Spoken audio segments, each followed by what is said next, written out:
अक्सर आपने देखा होगा जब किसी व्यक्ति की मृत्यु होती है तो 4 लोग उसको कंधा देते हैं और श्मशान घाट तक ले जाते हैं।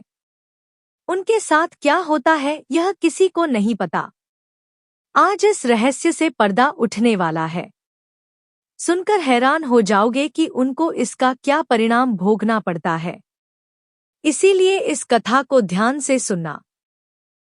द्वारका के शांत प्रांगण में समुद्र की लहरों पर चंद्रमा की धवल छाया झिलमिला रही थी और प्रभु श्री कृष्ण कमलासन समान शांत बैठे थे कि तभी आकाश में एक मधुर कंपन हुआ। विशाल पंखों की गूंज फैली और गरुड़ प्रभु के चरणों में प्रणाम करते हुए बोले, प्रभु मेरे मन में एक जिज्ञासा है, एक रहस्य है जो मृत्यु, आत्मा और अंतिम यात्रा से जुड़ा, कृपा कर इसे स्पष्ट कर दीजिए।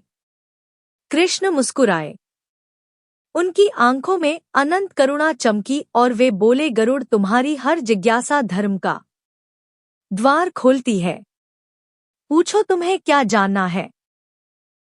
गरुड़ ने विनम्र स्वर में कहा, प्रभु जब मनुष्य देह छोड़ते हैं, जब उनकी अर्थी उठती है, जब लोग कंधा देते हैं, तब मैंने कई बार अनुभव किया है कि आत्मा उन कंधा देने वालों को देखती है, जैसे किसी अदृश्य दृष्टि से उन्हें परखती है। प्रभु यह क्यों होता है? क्या यह केवल परंपरा है या इसके पीछे कोई गहरा दिव्य रहस्य छिपा हुआ है? श्री कृष्ण ने शस जैसे ब्रह्मांड को छूती हुई ली और बोले, गरुड़ मृत्यु वह द्वार है जहाँ से आत्मा संसार से विदा लेकर एक नया मार्ग पकड़ती है, और जब अर्थी उठती है तो केवल एक शरीर नहीं उठता बल्कि एक पूरा जीवन, उसके कर्म, उसकी स्मृतियां, उसके अधूरे भाव, उसके पाप और पुण्य उठते हैं, और वही आत्मा कुछ समय तक अपने शरीर के समीप मंडराती है।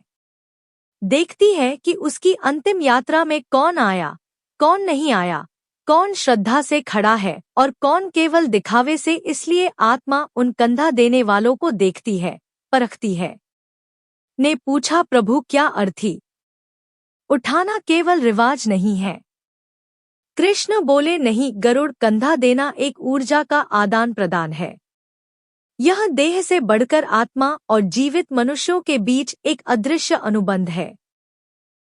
जो व्यक्ति पवित्र मन से कंधा देता है, वह अपनी ओर से करुणा और सम्मान का प्रकाश आत्मा तक पहुंचाता है और वही प्रकाश आत्मा के लिए मार्ग बन जाता है। यही गरुड़ पुराण कहता है कि जिसने निस्वार्थ भाव से कंधा दिया उसने 100 यज्ञों के समान पुण्य पाया। गरुड़ ने विस्मित होकर पूछा, प्रभु परात्मा वही क्यों रहती है? कृष्ण ने कहा, क्योंकि आत्मा तुरंत समझ नहीं पाती कि उसने देह त्याग दिए। वह भ्रम में रहती है। उसे दिशा चाहिए और वही दिशा उसे अर्थी देती है। 4 कंधे उसका मार्ग बनते हैं। इसलिए कंधा केवल भार उठाना नहीं, बल्कि आत्मा के लिए 4 दीपक जलाना है। कुछ क्षण मौन रहा। फिर गरुड़ ने पूछा, प्रभु क्या होता है जब किसी मृतक को 4 कंधे नहीं मिलते? कृष्ण की आंखों में गंभीरता उतर आई और वे बोले, गरुड़ सुनो, एक कथा है जो केवल कथा नहीं, सत्य है, जो पृथ्वी के एक युग में घटा था। कृष्ण ने कहा, बहुत समय पहले पाटलिपुत्र में धनीराम नाम का एक व्यक्ति रहता था। धन का पुजारी, धर्म से विमुख, जिसने ब्राह्मणों को अपमानित किया, गरीबों को तिरस्कृत किया, अपने माता पिता के श्राद्ध तक नहीं किए। उसका धर्म, दया, करुणा से कोई संबंध नहीं था, पर उसकी पत्नी रूपवती अत्यंत धर्म परायण, विनम्र, दानशील और पुण्य आत्मा थी। वह गरीबों को अन्न देती, व्रत करती, मंदिर सेवा करती और अपने पति के अपवित्र धन से भी गुप्त रूप से दान करती, क्योंकि उसे विश्वास था कि पुण्य ही पापों की क्षमा का मार्ग है। एक दिन महामारी फैली। नगर में मृत्यु का भय छाया, पर धनीराम ने सहायता नहीं की। उसने अपना भंडार छिपा लिया और रोगियों को द्वार से भगाया, पर बीमारी उसी पर गिरी। मृत्यु के समय उसने अंधकार में छाया देखी, पर सहायता को कोई नहीं आया, क्योंकि मृत्यु के क्षण में मनुष्य के साथ केवल उसके कर्म चलते हैं। गरुड़ गहरी सांस लेकर बोले, प्रभु उसके मरने पर क्या हुआ? कृष्ण बोले, यही रहस्य की शुरुआत है। जब धनीराम की मृत्यु हुई तब नगर ने उसकी अर्थी को कंधा देने से इनकार कर दिया। लोग बोले, यह वही है जिसने कभी किसी का अंतिम संस्कार नहीं कराया, ब्राह्मणों का सम्मान नहीं किया, दान नहीं दिया। तब उसकी आत्मा कौन उठाए? रूपवती ने विनती की पर केवल 3 कंधे मिले। चौथा कंधा कोई देने को तैयार नहीं था। तब अर्थी वहीं रुक गई। हवा कांपने लगी और रूपवती ने देखा कि उसके पति की आत्मा अर्थी के पास ही व्याकुलता से भटक रही थी, काले धुएं में घिरी हुई भय से कंपित।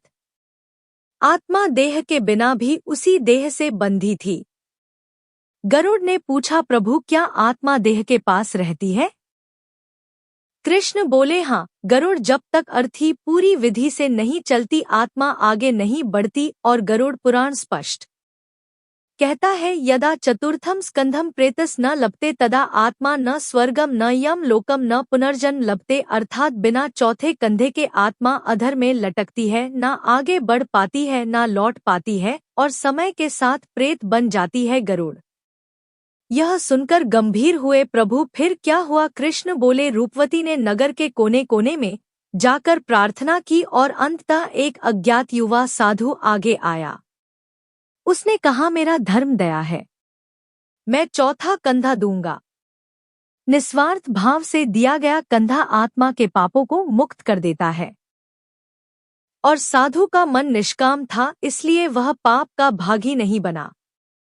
जैसे ही चौथा कंधा मिला, हवा शांत हुई, धुआं हट गया और सूर्य की किरणें अर्थी पर पड़ी और रूपवती ने देखा कि धनीराम की आत्मा धीरे धीरे ऊपर उठ रही है, मानो भार उतर रहा। वो गरुड़ ने पूछा, प्रभु क्या चौथा कंधा देने वाला मृतक के पापों में बंध जाता है? कृष्ण ने कहा, नहीं गरुड़, यह भावना पर निर्भर है। यदि कोई लोभ, भय, स्वार्थ, प्रतिष्ठा या दिखावे से कंधा देता है तो वह मृतक के अधूरे कर्मों से बंध जाता है। पर जो श्रद्धा, दया और करुणा से कंधा देता है वह केवल आत्मा की मुक्ति का साधन बनता है, ना पाप लेता है, ना बंधन। कृष्ण आगे बोले, चौथा कंधा 4 पुरुषार्थों का प्रतिनिधित्व करता है, धर्म, अर्थ, काम और मोक्ष, और यदि इनमें से कोई अधूरा हो तो आत्मा का मार्ग अटक जाता है। इसलिए चौथा कंधा ईश्वर द्वारा दिया अंतिम अवसर है।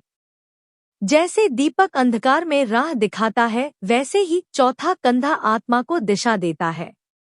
गरुड़ ने विनम्रता से पूछा, प्रभु क्या कभी आत्मा संकेत देती है कि वह मुक्त नहीं हुई? कृष्ण बोले, हाँ गरुड़, जब आत्मा भारी पापों से बंधी होती है और उसे निस्वार्थ चौथा कंधा नहीं मिलता तब संकेत मिलते हैं।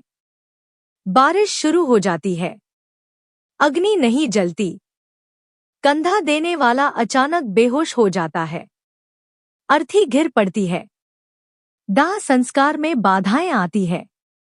यह सब संकेत है कि आत्मा अभी देह से मुक्त नहीं हुई। गरुड़ के मन में आदर और विस्मय उमड़ आया। उन्होंने कहा, प्रभु कंधा देना तो वास्तव में महान तपस्या है।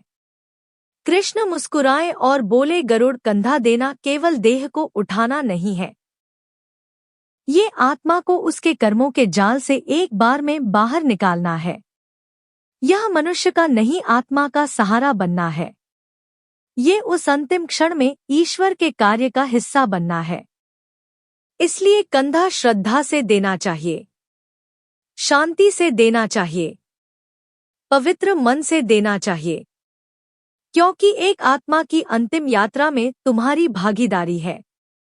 कृष्ण अंत में बोले, गरुड़, मृत्यु अंत नहीं है, यह एक रहस्य का आरंभ है। और जो किसी आत्मा को सम्मान देता है उसकी अंतिम यात्रा आसान करता है। वह स्वयं भी जीवन में अदृश्य रूप से बल, प्रकाश और संरक्षण पाता। हमारी यह वीडियो पसंद आई हो और दी गई जानकारी उपयोगी लगी हो तो वीडियो को एक लाइक जरूर करें, साथ ही वीडियो को अपनी फैमिली, दोस्तों और रिश्तेदारों में जरूर शेयर करें।